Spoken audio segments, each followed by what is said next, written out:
Welcome again to the Ref Show, FA Cup third round weekend. We'll be looking back on that, and the sharp end of decisions are always made in the penalty area. Some of those were blatantly wrong. Some of them were very commendably right over the weekend. We'll sift the wheat from the chaff, as it were, on that. Also, that lower down, you may have missed this in a League One game. There was an instance, and we're wondering if there's been another instance of this sort, of a player being sent off for diving, i.e. 2 yellow cards for simulation. We'll be discussing that and that particular referee's performance as well. But I'd just like to kick off with Brian Deane and Keith Hackett here with a bit of devil's advocate. We saw a weekend of weakened teams, quite expectedly as well, put out by Premier League teams and sometimes Championship teams right across the board.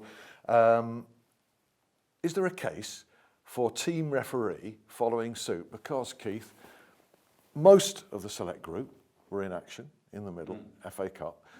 Like the Premier League teams, they've got matches coming up 2 or 3 days later, midweek Premier League games. And they've had a fairly hectic Christmas period. Yeah. Could team referee say, I don't think they should. Imagine if team referee said, hey, it's only the FA Cup third round. I think there's some clubs this weekend, Alan, would have liked to have seen referees that were not Premier League referees. You know, if you look at some of the referees' performances, it's Atwell on Friday night, who had a superb game. And delighted to see that. Keith Stroud put in another terrific performance.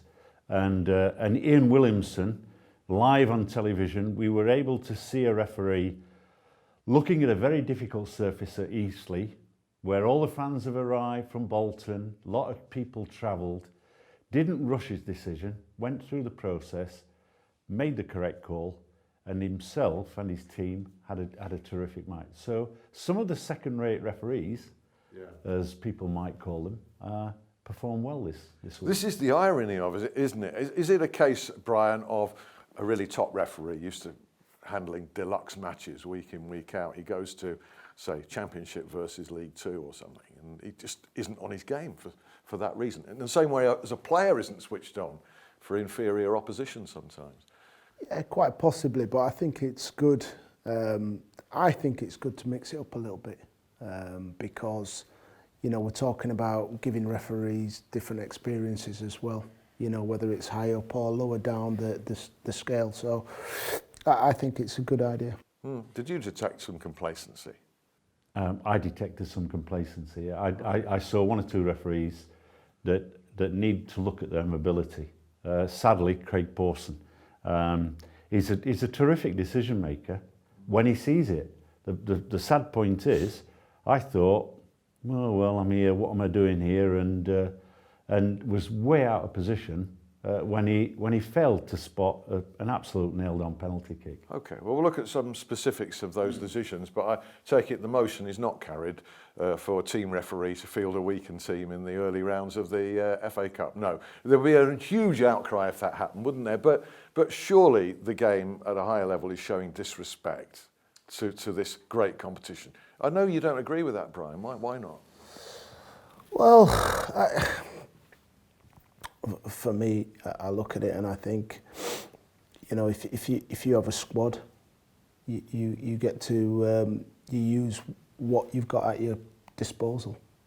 So from that point of view, you know, we're all professional. I think sometimes the FA Cup is a leveller, you know, and we really need to see, you know, that's perhaps one of the things that people talk about, the magic of the FA Cup, for example. So we get to scrutinise everybody. But Swansea make changes, they lose to Oxford, and this can be quite typical. I know there are some other examples where weakened teams have done well. Yeah, well, I mean, that's down to character, I think, because you would think that every member of that Swansea team would be able to play in League One, League Two. So, but that's not the case, though, is it? You'd think so, but in practice, you'd think so. But I just think that if you're a member of the squad at Swansea, you should be able to play in any of the 4 divisions or against, or at least, you know, put in a good performance. It's not fair if you have a squad like Alan Curtis says and they've got games coming up. You have to be able to rotate your squad nowadays. That's just what everybody's doing to keep the whole squad fresh. But Keith's made the point, team referee, some of these lower league referees are capable of handling big games, but you don't know unless you put them out there. Well, I mean, ultimately, at the end of the day, it's the thrill of the FA Cup. This is the greatest competition in the world. Everybody wants to referee the final. As you have. Yeah, very fortunate. And I think that even throughout my career, if you like, going to what is deemed a lower level game was always a challenge.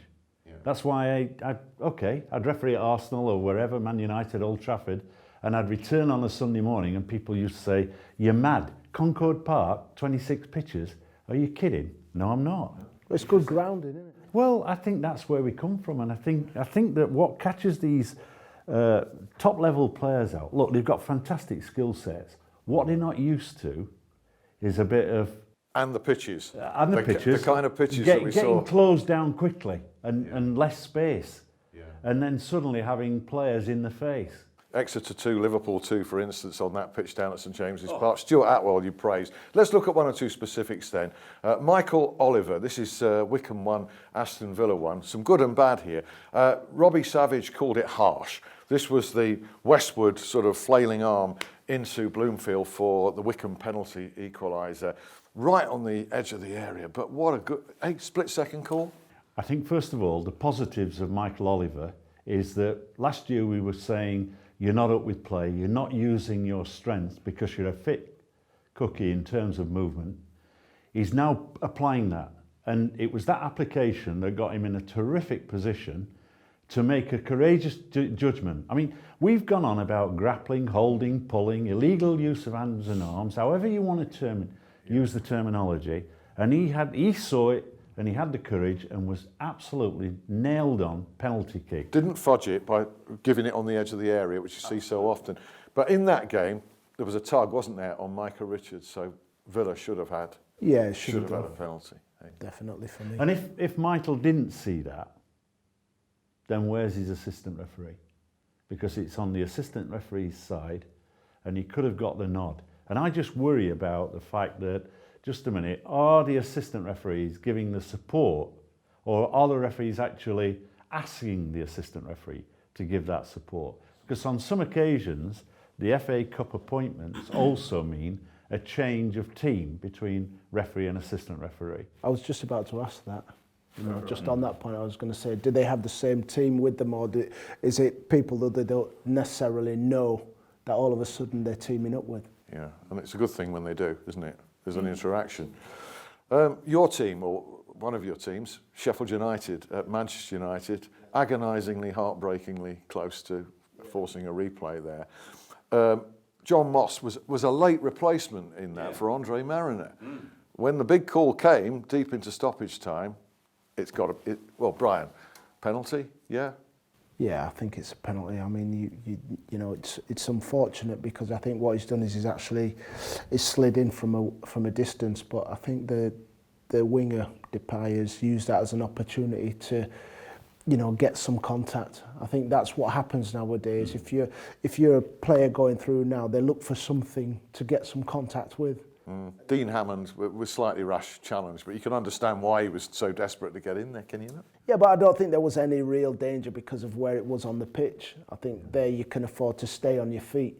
That's what we get taught, you know, stay on your feet. If you're in the box and you go to ground, then you always risk giving something away. So it was the game you and I talked about ahead of the match, wasn't it, on Sheffield television?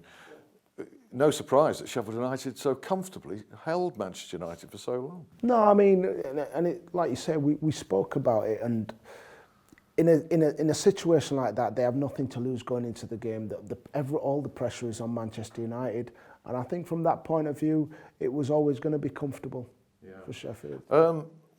John Moss, we praised for that call. At 6 minutes of stoppage time, did you see 6 minutes coming, Brian? No, I didn't. I don't think anyone saw 6 minutes. I mean, at the end of the day, it goes back to an argument that I've heard in the past, and that is an independent timekeeper. He had a fairly inexperienced referee in the box, technical area, fourth official, and I just wonder whether, in fact, the relationship is such that he's saying to the fourth official, "You keep a watch on the time, an eye on the time, and give me the added time." But of course it is Old Trafford and Fergie's in the stand. Well, I think 6 minutes. I think most Sheffield United fans would be disappointed that 6 minutes was put up. I think they were all sort of saying, where's that from? Yeah, but Wayne Rooney turns up, grabs the glory with the penalty, and you know, they were very lucky to get away with that, Manchester United, I honestly think. In the second half of the ref show, some more penalty area dramas to highlight, and some of them quite negative on referees as well. And also the case of the lower league player sent off 2 yellow cards for diving. So rejoin us for all of that.